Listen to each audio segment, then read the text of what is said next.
Почитуван подпредседателе, почитуван технички премиер, почитувани колеги пратеници, почитувана македонска јавност, денеска посеменен цел ден на дискусии што би можеле да дополнеме по теоријата на релативитетот, како да започнам ако не со една анекдота.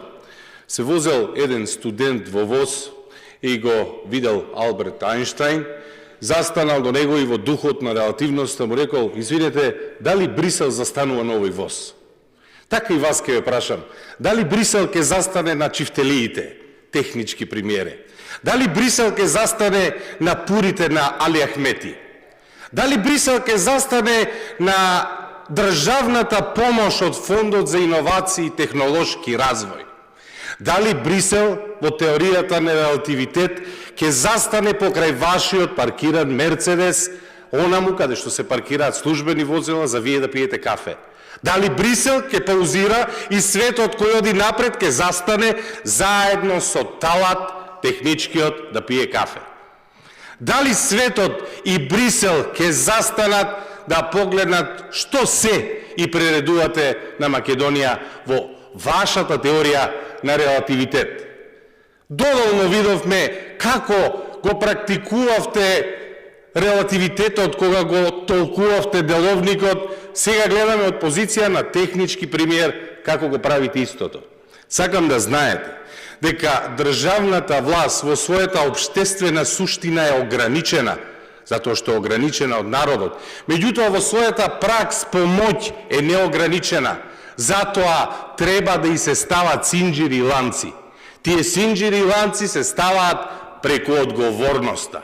Секој одговара за своите дела. Има нешто што се нарекува злоупотреба на службена положба. Кога вие ќе направите одредено дело за да добиете одреден бенефит, се вика злоупотреба на службена положба. Можете да го правите со сторување, кога ќе ја искористите, можете да го правите со несторување, кога ќе пропуштите нешто да правите.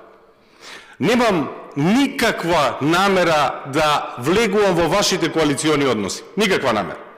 Меѓутоа имате една одредба, членот 6 од Законот за политички партии, а вие како технички премиер, избран да обезбедите слободни, фер, демократски и непосредни избори, особено треба да внимавате. А тоа е, ќе ве потсетам ставот 2, на секоја политичка партија им се гарантира слободата и независноста во действувањето, организацијата и методите на действување. Ајде сега, објаснете го вашето експозе, кога рековте поради еден Facebook статус и законот за влада. Па имате министри од истата партија во вашиот владин кабинет. Како ќе го објасните почитувањето на членот 6? И да не е Македонија толку релативна држава под ваше водење, веднаш ќе одговаравте за злоупотреба на службена положба затоа што го прекршувате најмалку членот 6 ставот 2 во кое што ја оневозможувате таа слобода. Зошто? За да завршите уште една услуга на ДУИ. Секоја чест како ги раководите одредените сектори во ДУИ. За финансии, игри на среќа, тендери, артан груби, за релативитет на македонскиот правен систем, тоа сте вие. И така ние повторно се губиме во театар на абсурд и на релативитет. Меѓутоа, знаете што? Доаѓа крајот. Тоа е 8. 8 вечерта ќе се знаат резултатите.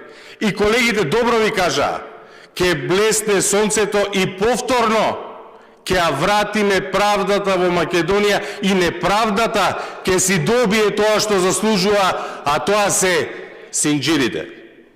Тоа се синџири и тоа синџири на правото, синџирите на правната држава, кои што ја ограничуваат моќта на оние кои што се премногу арогантни да ги почитуваат македонските закони и македонското законодавство. И при тоа, не гледајте го ова политичко зомби кое го имаме пред нас, улицетворено во СДСМ. Политичко зомби во кое што телото е живо, меѓутоа го нема нервниот систем, некој друг управува со нив. А кој управува? ДУИ. Од каде се води Дуи? Нема тоа. За жал, професор, кај не е поврзано со срцето, одамна се изгубени емоциите со тендерите. Меѓутоа, Дуи се води само од една работа, а тоа е политика на инстинкти. Затоа што, кога треба да се снаоѓате во непредвидлив свет, она што се случува, и тоа го гледате кај Дуи, некои, тие сакаат да прикажат дека тоа е моќ. Верувајте ми, тоа е немоќ, тоа е страф, тоа е политика на инстинкти во која Артан Груби, Талат Џафери и Али Ахмети се водат од своите нагони за спас. Политиката на инстинкти е спротивна на политиката на критика. Политиката на инстинкти е спротивна на политиката на заедништво, технички премиере, кој што требаше вие да го направите. Политиката на инстинкти е спротивно на политиката на потреби на народот. И политиката на инстинкти е спротивно на потребите на мнозинството. Токму поради тоа гледаме дека граѓаните секој ден со вас живеат, секој ден живеат уште потешко. Затоа што вие сте потпрени само на вашите инстинкти кои што се надевате ќе ви извлечат од оваа ситуација. Верувајте ми, ништо не ве спасува од онаму каде што се доведовте и ништо нема да ве спаси од одговорноста која што ќе треба да си ја поднесете на 8 мај. Сите говори до сега, кога и да сум се обраќал, сум имал барем малку надеж дека можеби ќе ви убедиме да гласате на еден начин, на друг начин. Меѓутоа, пред овие избори, она што ни се случува, целосниот распад и доминацијата на Дуи покажува дека сте тргнати на пат од кој што нема враќање. И онака како што Столе Попов во култниот филм Тетовирање, полицаецот ке кажеше внимавајте, тоа се државни крпи. Така и државата, и документите, и пасошите, и сообраќајните листови ни ги претворивте во државни крпи. Технички премиере, да знаете, според ова денеска, дека не ја исполнувате обврската за која се нафативте и човек кој не е способен да исполни она за кое што се нафатил, а тоа е фер, слободни и демократски избори, треба да си замине. Ако не можете тоа да го овозможите, заминете. Ако не, секако да знаете, како го вика тоа, slippery slope, неизбежен сплет на настани, го водат и ќе го доведат вашето заминување во политичката историја и конечно истрага и одговорност за сите злодела после 8. Ви благодарам.